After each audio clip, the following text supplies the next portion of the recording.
sequence and series.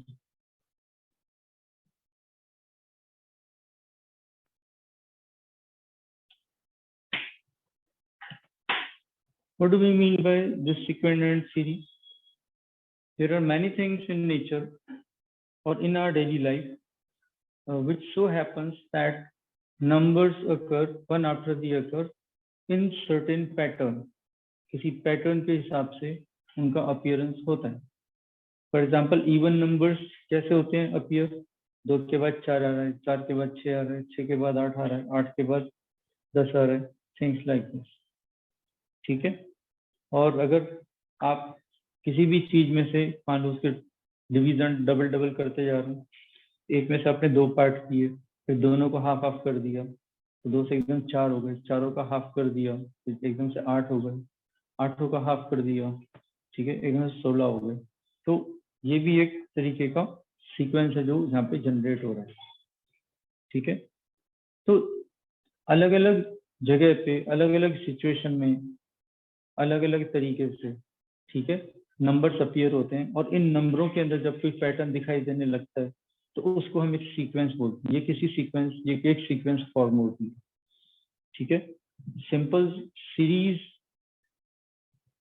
जो sequence का pattern fix कर दें तो हम उसको फिर सीरीज कहते हैं. ठीक है. अब ये सीरीज या तो प्रोग्रेस हो रही होती है या बढ़ रही होती है या घट रही होती है. तो पॉजिटिव प्रोग्रेशन हो सकता है, इसमें नेगेटिव प्रोग्रेशन हो सकता है. जैसे भी ये प्रोग्रेस कर रही हैं, बढ़ रही हैं, घट रही हैं, जो भी है, ठीक है, तो इनको इन जनरल हम प्रोग्रेशंस कहते हैं. 3 तरह के प्रोग्रेशंस होते हैं. अरिथमेटिक प्रोग्रेशन,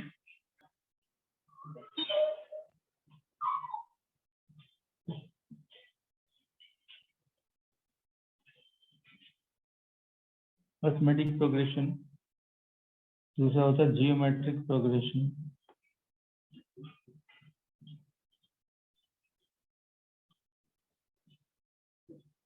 तीसरा होता है हार्मोनिक प्रोग्रेशन.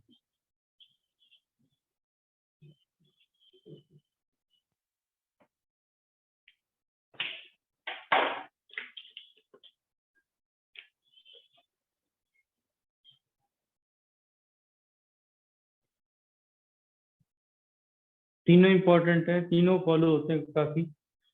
फिलहाल हमें अपनी 11th क्लास के अंदर जो फर्स्ट 2 है इनको फोकस करना है.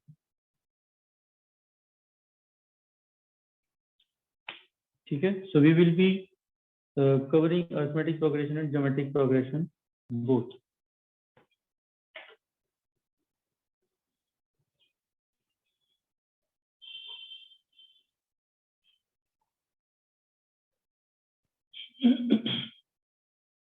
कोई भी प्रोग्रेशन है उसके जो नंबर्स हैं, जो भी नंबर्स होते हैं, नंबर्स इन जनरल हम ए से रिप्रेजेंट करते हैं, जैसे A1, A2, A3 and so on AN. इसमें हमने A1, A2, A3, AN ऐसे टर्म्स लिखी हैं.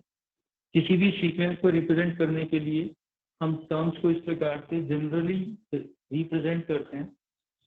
इसमें A1 का मतलब होता है फर्स्ट टर्म है, A2 का मतलब होता है सेकंड टर्म है, A3 का मतलब हो गया थर्ड टर्म है, और इन जनरल AN जो हम लिखते हैं वो nth टर्म के लिए लिखते हैं, क्योंकि हम गिनती कहाँ शुरू कर रहे हैं 1 2 3 से nth टर्म हो गई. nth टर्म के लिए हम इसको यूज करते हैं, या फिर हम इसको जनरल टर्म भी बोलते हैं. जनरल टर्म का मतलब हो गया n की वैल्यू आप डालते जाओ 1 2 3 4, तो फिर ये आपको स्पेसिफिक टर्म दे देता है. ठीक है. तो AN बिकम्स जनरल टर्म. तो जनरल टर्म आपको एक फार्मूले के रूप में जनरली दिया जाता है और उसमें आपसे पूछा जाता है कि बताओ 7वीं टर्म क्या होगी, बताओ इसकी 10th टर्म क्या होगी, थर्ड टर्म क्या होगी, इस प्रकार से पूछा जाता है. तो आपको n की वैल्यू वहां पे वो स्पेसिफिक वैल्यू प्लेस करनी होती है. ठीक है. मैं कह रहा था अगर nth टर्म के लिए हमें फॉर्मूला दिया हुआ है AN is equal to 2n. ये फॉर्मूला दिया हुआ, सिंपल फॉर्मूला दिया हुआ कि nth term of an sequence is given by an is equal to 2n. Find the sequence. अब सीक्वेंस फाइंड करनी है. सीक्वेंस फाइंड करने के लिए हमें क्या करना पड़ेगा? n की वैल्यू 1 2 3 4 ऐसे पुट करनी पड़ेगी. तो जब n की वैल्यू 1 पुट करेंगे, n is equal to 1, a1 becomes 2 into 1, ये 2 हो जाएगा.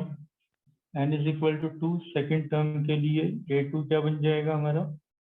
2 into 2 4. फिर n is equal to 3, a3 क्या बन गया? 6. Therefore, the sequence is 2, 4, 6, 8, and so on. ठीक है, इस प्रकार से सीक्वेंस से दिया जाएगा. समझ में आइए? Yes, sir. ठीक है. Let's take another example.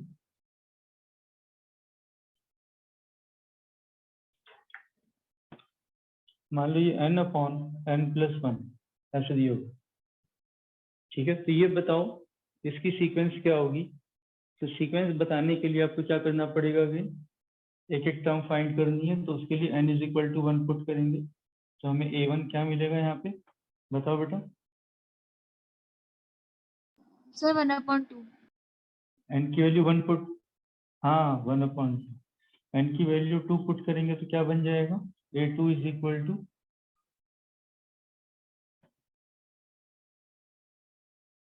2/3. a2 क्या हो जाएगा बेटा? 2/3. Very good. n is equal to 3, तो a3 क्या हो जाएगा? 3/4. Therefore, the sequence is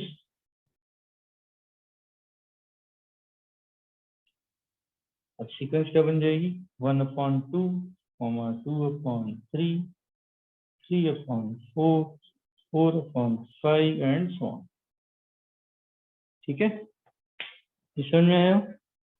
Yes, sir.